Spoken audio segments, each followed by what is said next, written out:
It's so difficult to get good light when you're forced to shoot in portraits in the midday sun, right? You can add a flash to really improve things. First, I would never put the subject's face into the sun. They would be squinting and the light would be harsh, so I always put their back to the sun. But adding a strobe in can really improve things, but there are a few tricks to know. So first, I'm gonna turn the flash off and just get a picture. If I get a picture with natural light, it's okay. But the light is really flat. So let's work through the process of integrating our flash and figuring out the right settings. The first thing I'm going to do is switch my camera into aperture priority mode, and I'm going to pick an aperture that gives me the amount of background blur that I want. So with portraits, that's usually the smallest f-stop number, wide open, so you blur the background, but it doesn't necessarily need to be. Sometimes you want to include a little bit of context.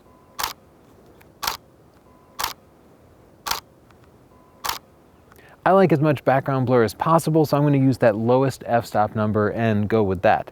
Now I can go into full manual mode. That's going to let me control the shutter speed, and I'll also control the ISO. Now, we have plenty of light. Anytime you have plenty of light, you can be shooting at your base ISO to get the cleanest images possible.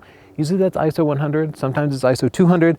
On this camera, a Nikon D850, it happens to be ISO 64. So I'll switch out of auto ISO and go all the way down to 64. So now I'm going to adjust my shutter speed to get the right amount of background brightness. I'm not going to worry about the brightness of our model here. I'm only going to worry about the background. I'm going to control the model's brightness with the flash, which I'll integrate in later. So by default, it had me at 1/3200th of a second, and that's got a really dark background. We're going to try that in a little bit because we can make the background black even in full sun like this. But instead, I'm going to go to a slower shutter speed, maybe 1/1000th.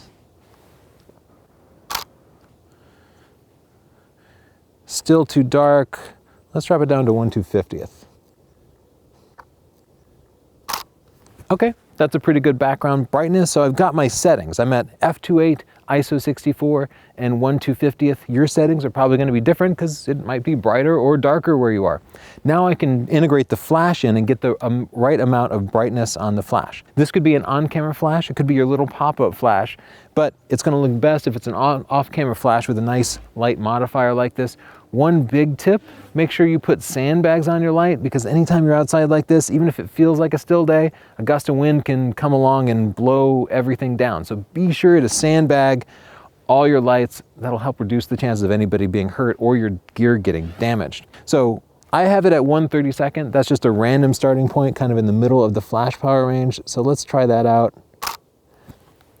That actually looks pretty good. Her face is nice and bright and it balances the background well. I have complete control over this right from here. I can easily go up to 1/8. That's 2 stops more light. And that makes the model's face much brighter. Or I could drop it down and go to 1/128th. And that'll add just a little catch light in her eye.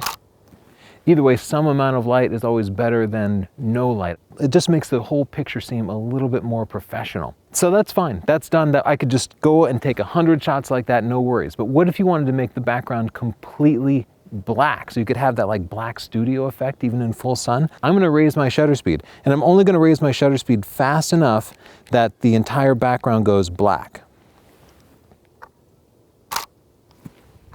So there, at 1/4000th of a second, I can see the background is pretty much black. Maybe, you know what, maybe I'll go all the way up to 1/8000th of a second.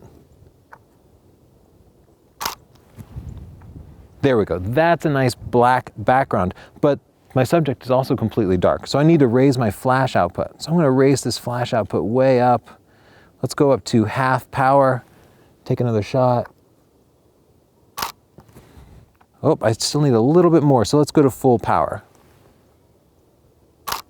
There we go, she's looking pretty good. The background is completely black. We have completely overpowered the sun. It's pretty amazing what you can do.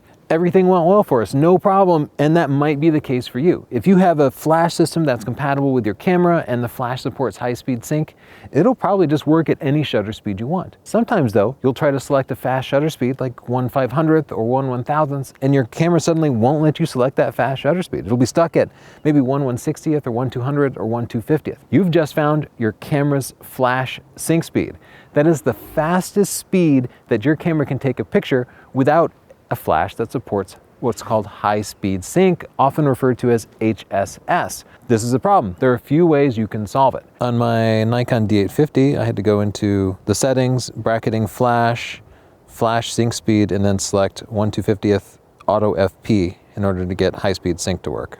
You can try upgrading the firmware of your flash transmitter, or your camera. You could also try replacing the flash or flash transmitter with a model that supports high-speed sync and works with your camera. Those are probably the easiest things to do. Another workaround for this is to make sure that you use a slower shutter speed. One simple way to do that would just be to use a higher f-stop number. If you're shooting at f/16, you might then be able to use a shutter speed of 1/250th, but that's gonna give you less background blur and just kind of change your picture. It'll at least get you the right exposure. As an alternative, you could put an ND filter onto the front of your camera, and that'll reduce the amount of light coming into your camera and allow you to get proper exposure with a shutter speed that's at your camera's sync speed. That comes with a real big caveat though. As you try to use the viewfinder on your camera, everything's gonna be really, really dark.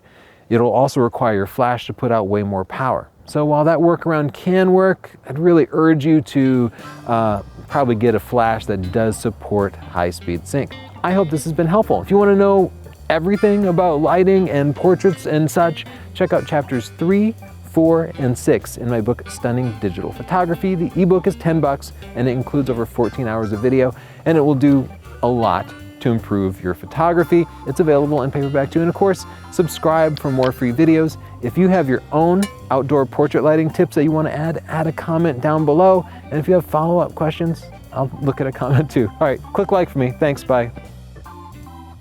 You don't even have to think about it. That's great. We have a good example of what can go wrong. Let's see if that still fires. Okay. It's a good endorsement of these Godox. Remember earlier when I told you needed a sandbag? Maybe you need like a bunch of sandbags. Especially with these big softboxes, right? They act as a big sail.